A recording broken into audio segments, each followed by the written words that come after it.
শুনছেন মায়ের গল্প।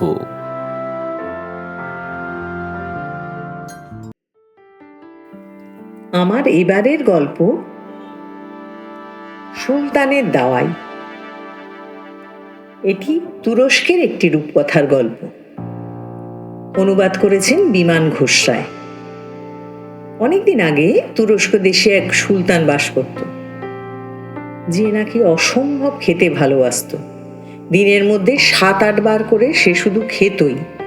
মন্ডা, মিঠাই, কালিয়া, কাবাব, মাংস, পোলাও, চাটনি, খেজুর, শরবত, সারাদিনে কত কিছু যে সে খেত, সে বলে শেষ করা যাবে না। এই খাওয়া দাওয়া সারাদিন করার পর রাত্রিবেলা সে একটা দাঁড়িপাল্লার ওপর এসে বসত। তার ওজন তো নিত্য ওজন বেড়ে চলেছিল, আর সেটা দেখে তার আনন্দের আর শেষ থাকতো না। তার ধারণা একটা অদ্ভুত ছিল যে সে যতই মোটা আর ভারী হবে তত তার তাগত বাড়বে আর চেহারার চেকনাই খুলবে। এদিকে মোটা হতে হতে সুলতানের চেহারাটা কুমড়োর মতো হয়ে দাঁড়ালো। একদিনকে সে যখন দাঁড়িপাল্লার ওপর বসেছে, দড়ি ছিঁড়ে দড়াম করে মাটিতে পড়ে গেল, আর পড়ে গিয়ে ভারী শরীরে দারুণ ব্যথা পেল। কোমরে এমন চোট লাগলো যে দাঁড়াতেও সে পারছিল না। এদিকে সুলতানের যত দামি দামি পোশাক, সব পোশাকের সেলাই খুলে যায়, পিরানের বোতাম ছিঁড়ে যায়, কামিজ ফেঁসে যায়, ফতুয়া ফেটে যায়। এক কেলেঙ্কারি কাণ্ডর দিকে এগোতে লাগলো। দর্জিরা 2 দিন অন্তর অন্তর নতুন জামা করে, সেই জামাগুলো ফেঁসে যায়। তখন সুলতান বুঝতে পারলো যে না, সে খুবই মোটা হয়ে গেছে। এতটাই মোটা হয়ে গেছে যে সে একলা চলাফেরাও করতে পারছে না কাউকে না নিয়ে। তখন রাজ্যের প্রধান যে উজির, তাকে সুলতান বলে যে তুমি ঘোষণা করো যে যে হাকিম আমাকে রোগা করে দিতে পারবে তাকে আমি প্রচুর পুরস্কার দেব। এই পুরস্কারের কথা শুনে যথারীতি প্রচুর হাকিম আসতে শুরু করলো। প্রথম হাকিম যে আসে, সে এসে বলল যে হুজুর, আপনি খাওয়া দাওয়া আর করবেন না, শুধু ফল খান। সুলতান ভাবলো ঠিক আছে, দেখা যাক। সারাদিন ধরে সে শুধু ফলই খায়। রাত্রিবেলা যখন দেখে যে না, এ তো হচ্ছে না, খুবই খিদে পাচ্ছে, ব্যাস তখন সেই নতুন করে বিরিয়ানি, জিলিবি, বাদশাহী হালুয়া সমস্ত পেট ভরে খেতে থাকে। 1 সপ্তাহ পরে যখন তার ওজন নেওয়া হয়, দেখে প্রচণ্ড বেড়ে গেছে। সুলতান তো হুঙ্কার দেয়, আর হুকুম দেয় শিগগিরই এই হাকিমকে গিয়ে জেলখানায় ভরো, আর ওকে ফল ছাড়া আর কিচ্ছু খেতে দেবে না। এবার দ্বিতীয় হাকিমকে ডাকে। দ্বিতীয় হাকিম এসে বলে যে আপনি সারাদিন ধরে শরবত খান, আর চিনিও দেবেন না, নুন দিয়ে সেই শরবত খান। তাই খেতে থাকে সুলতান।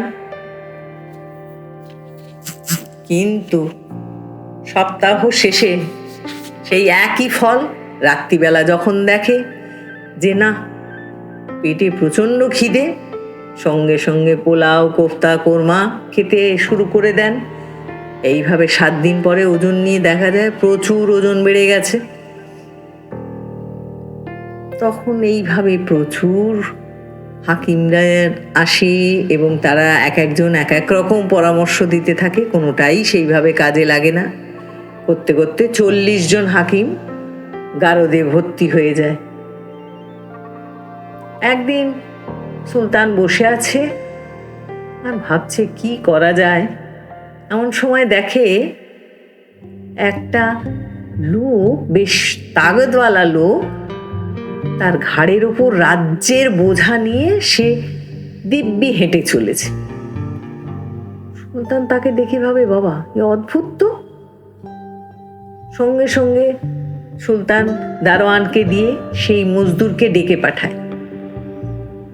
মজদুর তো ভয়ে কাঁপতে কাঁপতে সুলতানের সামনে এসে দাঁড়ায়।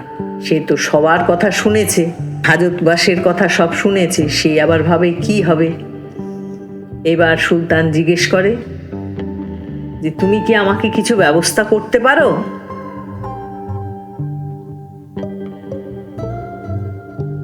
মজদুর তখন বলে শুনুন সুলতান, আপনি কিন্তু 40 দিনের বেশি আর আপনি বাঁচবেন না। আপনার জীবন আর বাকি 40 দিনেই শেষ। মজদুরের মুখে এত বড় কথা শুনে সাংঘাতিক রেগে গেছে সুলতান। চেঁচিয়ে বলে, তার মানে এত বড় আসপদ্দা তোর? তখন মজদুর বলে, কি আর করব বলুন, এটা তো আর আমি কিছু করার নেই সুলতান। আমি যতটুকু জানি আপনি কিন্তু আর 40 দিনই আছেন। সুলতান একেবারে চেঁচিয়ে রাগে অন্ধ হয়ে যাওয়ার জোগাড়। তারপরে সে চুপ করে মনে মনে ভাবতে লাগলো যে হঠাৎ ও বলবেই বা কেন। ব্যাস, সুলতানের সব খিদে টিদে উড়ে গেল। সেই সর্বনাশা খিদে যে কোথায় চলে গেল ভগবান জানে। সারা দিন পাখির আহার করতে লাগলো, খেতেই চায় না, জোর করলেও খায় না, খেতে ভুলেই যেতে লাগলো। আর শুধুই ভাবে যে আর মোটে 40 দিন। এইভাবে দিন পেরোতে লাগলো। কিন্তু সুলতান দেখে যে সুন্দর করে হাঁটা চলা করতে, শুতে বসতে আর কোনো কষ্ট হচ্ছে না তো। যাই হোক, আরো দুশ্চিন্তা বাড়তে থাকে। 40 দিনের দিন। সুলতান ভাবে যে আজকেই আমার শেষ দিন, তারপরেই সব শেষ। রাতও হয়তো পেরোবে না, তার আগেই মৃত্যু নেমে আসবে। এইরকম 7-5 ভাবতে ভাবতে কখন সুলতান ঘুমিয়ে পড়ে।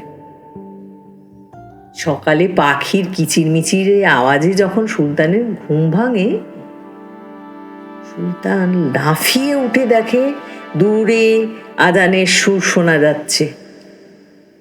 সুলতান বলে, আরে এ তো 40 দিন পেরিয়ে গেছে, আজ 41 দিন না? তাই তো।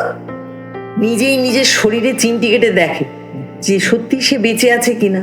যে না, এ তো বেঁচে আছে।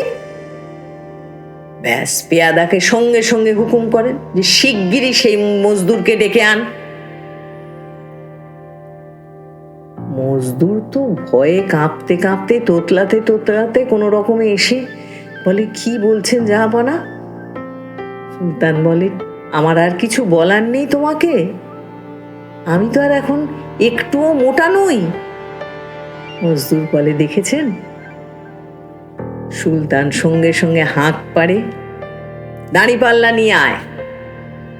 এবার দাঁড়িপাল্লা আনার পর একদিকে সুলতান বসেন, আর একদিকে যত হিরে মণি জহরত সমস্ত ওজন করা হয়। সুলতানের আদেশে ওনার সমমাপের হিরে জহরত একটা বস্তার মধ্যে পোড়া হয়। পরে সেই অসামান্য পুরস্কার মজদুরের হাতে তুলে দেন সুলতান। মজদুর কিছুক্ষণ সুলতানের দিকে তাকিয়ে